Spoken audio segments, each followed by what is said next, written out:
আজকের এই ভিডিওতে আমি আপনাদের বলবো জয়া আহসানের জীবনী। জয়া আহসান হলেন একজন বাংলাদেশি মডেল ও অভিনেত্রী।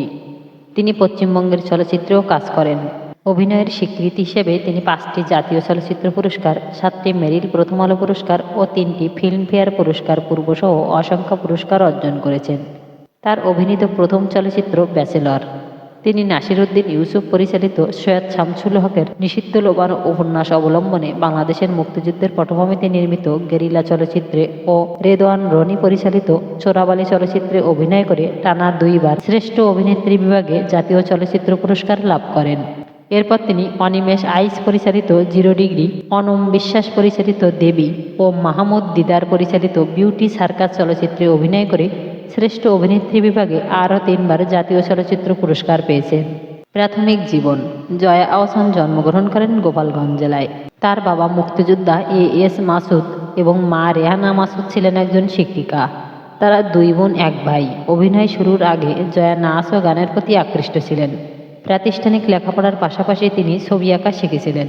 তিনি একটি সঙ্গীত স্কুলও পরিচালনা করেন। কর্মজীবন।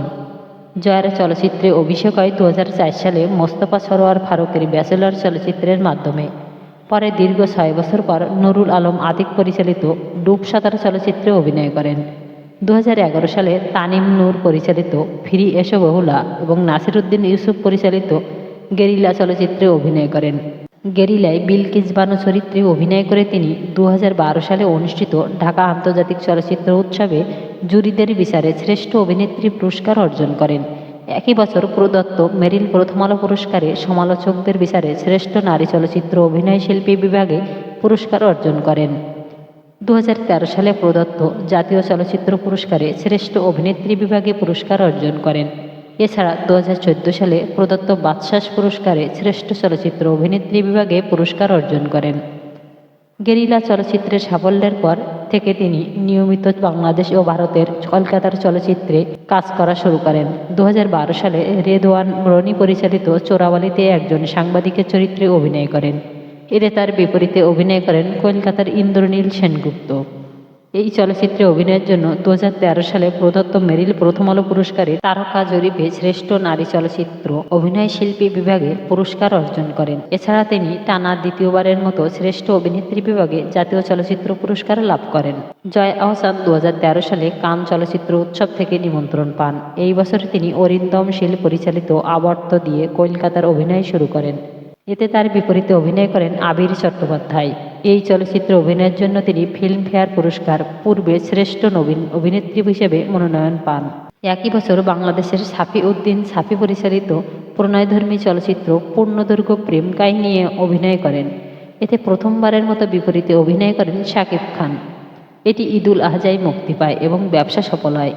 এই চলচ্চিত্রে অভিনয়ের জন্য তিনি 2014 সালে প্রদত্ত মেরিল প্রথম আলো পুরস্কারে টানা 2য়বারের মতো তারকা জরিপে শ্রেষ্ঠ নারী চলচ্চিত্র অভিনয় শিল্পী বিভাগে পুরস্কার লাভ করেন।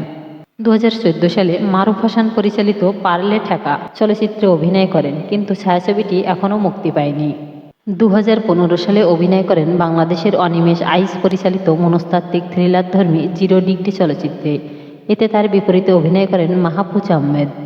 চলচ্চিত্রটি ব্যবসা সফল না হলেও জয়ার অভিনয় প্রশংসিত হয় এবং তিনি মেরিল প্রথম আলো পুরস্কারে সমালোচকদের বিচারে শ্রেষ্ঠ নারী চলচ্চিত্র অভিনয় শিল্পী বিভাগে মনোনীত হন এবং 2017 সালে 40তম জাতীয় চলচ্চিত্র পুরস্কারে শ্রেষ্ঠ অভিনেত্রীর পুরস্কার লাভ করেন। একই বছর কলকাতার ইন্দ্রনীল রায় চৌধুরী পরিচালিত একটি বাঙালি ভূতের গপ্প ও সৃজিত মুখোপাধ্যায় পরিচালিত 1947 সালের দেশ বিভাগ নিয়ে নির্মিত রাজকাহিনী চলচ্চিত্রে অভিনয় করেন। এই চলচ্চিত্রে যৌবনাশ্রিত ও আপত্তিকর দৃশ্যে অভিনয় করে তিনি সমালোচিত হয়েছেন। রাজকাহিনী চলচ্চিত্রে অভিনয়ের জন্য 16তম টেলিসিনে পুরস্কারে শ্রেষ্ঠ পার্শ্ব চরিত্রে অভিনেত্রীর পুরস্কার অর্জন করেন। 2016 সালে মুক্তি পায় সাফি উদ্দিন সাফি পরিচালিত পূর্ণদৈর্ঘ্য প্রেম কাহিনী 2। এটি 2013 সালে মুক্তিপ্রাপ্ত পূর্ণদৈর্ঘ্য প্রেম কাহিনীর অনুবর্তী রূপ। এতে অভিনয়ের জন্য তিনি 4থবারের মতো শ্রেষ্ঠ চলচ্চিত্র অভিনেত্রী বিভাগে মেরিল প্রথম আলো পুরস্কারের মনোনয়ন লাভ করেন। এই বছর আরও অভিনয় করেছেন শীর্ষেন্দু মুখোপাধ্যায় রচিত জনপ্রিয় গোয়েন্দা চরিত্র শবর দাশগুপ্তের উপর লেখা উপন্যাসের ভিত্তিতে অরিন্দম শীল পরিচালিত ঈগলের চোখে। 2018 সালের জানুয়ারিতে মুক্তি পায় তার অভিনীত পুত্র। সাইফুল ইসলাম মান্য পরিচালিত এই ছবিতে একজন অটিস্টিক শিশুর মায়ের ভূমিকায় অভিনয় করেন। আগস্ট মাসে বিরসা দাশগুপ্ত পরিচালিত নারীবাদী চলচ্চিত্র ক্রিস ক্রস মুক্তি পায়। ছবিটিতে তিনি কর্মজীবনে সফল কিন্তু ব্যক্তিগত জীবনে একা এক নারীর চরিত্রে অভিনয় করেন। পারিবারিক জীবন। ব্যক্তিগত ও পারিবারিক জীবনে জয়া ছিলেন মডেল ও অভিনেতা ফয়সাল আহসানের সহধর্মিণী। পারিবারিক জীবন।